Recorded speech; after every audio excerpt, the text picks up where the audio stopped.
पुणे शहराची traffic free city अशी ओळख ज्या प्रकल्पामुळे निर्माण होणार आहे असा महत्त्वाकांक्षी प्रकल्प म्हणजे अर्थातच पुणे रिंग रोड प्रकल्प।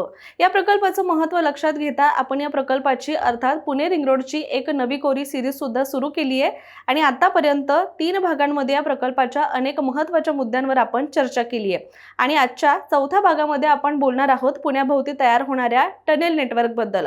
म्हणजेच या प्रकल्पामध्ये भुयारी मार्गांचं अर्थात बोगद्यांचं काम कुठे कुठे सुरू आहे, त्यातील तांत्रिक गोष्टी नेमक्या काय, त्याचबरोबर त्यातील आव्हानं नेमकी काय आहेत, शिवाय याचं महत्त्व नेमकं काय, याचा खर्च किती, अशा अनेक महत्त्वाच्या मुद्द्यांवर आपण सविस्तर माहिती जाणून घेऊया। पण त्यासाठी तुम्ही हा व्हिडिओ शेवटपर्यंत नक्की बघा। नमस्कार, मी रामेश्वरी आणि तुम्ही पाहताय cut to cut. Pune ring रोडच्या सिरीजमध्ये आजचा आपला विषय आहे बोगदे मार्गांचा। म्हणजेच आपण टप्प्याटप्प्याने या प्रकल्पाबद्दल याबद्दलची माहिती जाणून घेतोय आणि त्यामुळे त्याचं महत्त्व जे आहे ते अधिक समजून घेणं सोपं जातं।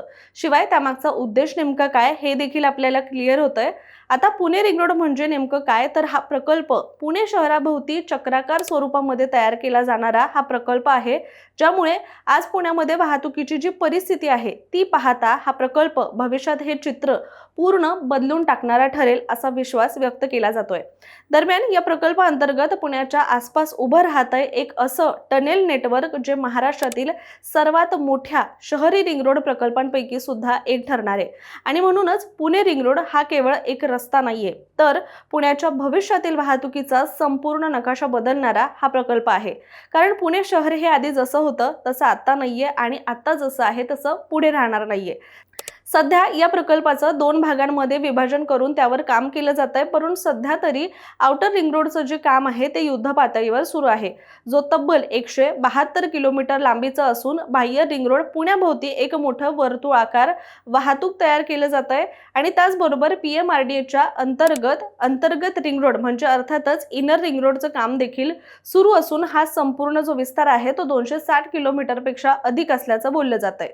आता आज पुण्यातील सर्वात मोठी समस्या कोणती असेल तर ती म्हणजे वाहतूक कोंडी आणि याबद्दल पुणेकरांना काही वेगळं सांगायला नको, परंतु मुंबई, नाशिक, नगर, सातारा, कोल्हापूर, सोलापूर, चाकण, तळेगाव त्याचबरोबर हिंजवडीकडून येणारी हजारो जड वाहनं दररोज पुणे शहरातून जातात।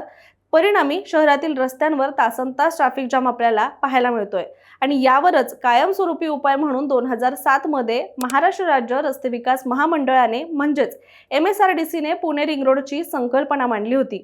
मात्र जमीन अधिग्रहण त्याचबरोबर निधी आणि प्रशासकीय प्रक्रियांमुळे हा प्रकल्प अनेक वर्ष रखडला। अखेर 2021 मध्ये राज्य सरकारने या प्रकल्पाला मोठी आर्थिक मंजुरी दिली आणि या कामाला वेग आला। सुरुवातीला सुमारे 20,000 कोटी रुपयांचा अंदाज असलेला खर्च आता वाढून तब्बल 42,000 कोटी रुपयांच्या आसपास पोहोचल्याचं सांगितलं जातंय। मात्र या संपूर्ण प्रकल्पामध्ये सर्वात जास्त चर्चा होतीये ती म्हणजे बोगदे प्रकल्पांची। कारण पुणे रिंग रोड हा केवळ एक सरळ जमिनीवरील महामार्ग नाहीये, विशेषतः पश्चिम भागातील सह्याद्रीच्या डोंगर रांगा, घाट विभाग, खडकवासला परिसर आणि सिंहगडच्या डोंगराळ पट्ट्यातून हा मार्ग जात असल्यामुळे मोठ्या प्रमाणावर बोगदे आणि वायडक्ट सुद्धा उभारले जावे लागणार आहेत। दरम्यान MSRDCच्या बाह्य रिंग रोडमुळे तब्बल 8 विंड टनल्स म्हणजेच जुळ्या बोगद्यांचा समावेशामध्ये करण्यात आलाय आणि प्रत्येक दिशेसाठी स्वतंत्र बोगदा असणार असल्याने वाहतूक अधिक सुरळीत, सुरक्षित आणि वेगवान सुद्धा होणार आहे। दरम्यान या 8 विंड टनेल्सची एकत्रित लांबी सुमारे 11.29 किलोमीटर इतकी आहे। यातील सर्वात महत्त्वाचा आणि सर्वाधिक चर्चेतील बोगदा जो आहे तो सिंहगड किल्ल्याजवळ उभारला जातोय, जो सुमारे 5.87 किलोमीटर लांब असणार आहे।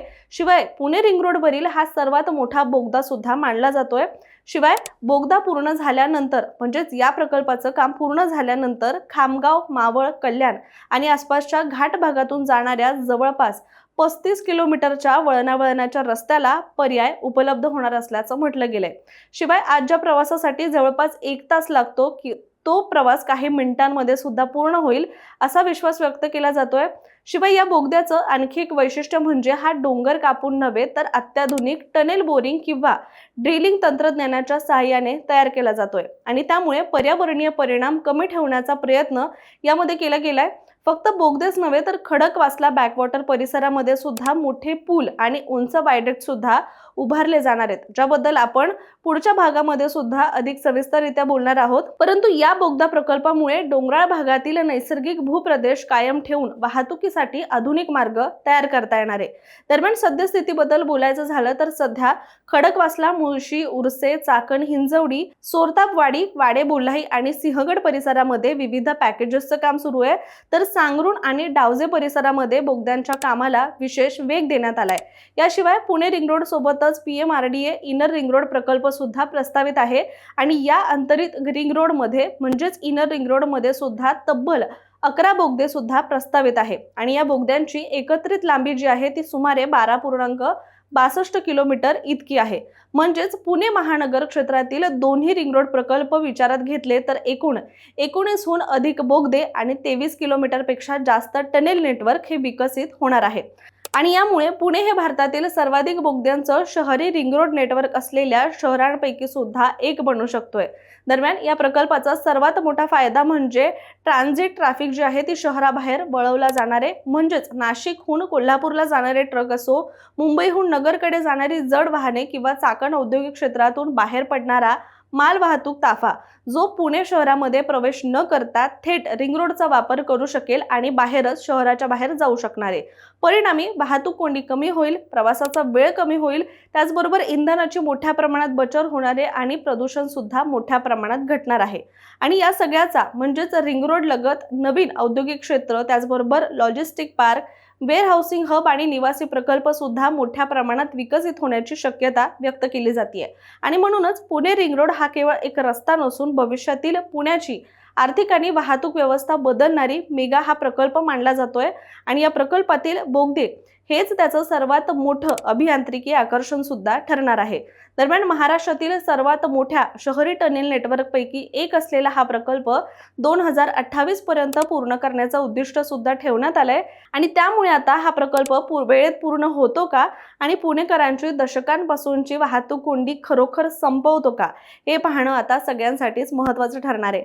मात्र तुर्तास आपण इथेच थांबूया, पण तोपर्यंत तुम्ही ही महत्त्वाची सिरीज जर पाहिली नसेल आणि ही पाहायची असेल तर लगेचच कट टू कटच्या आमच्या YouTube चॅनलला सबस्क्राईब करायला विसरू नका।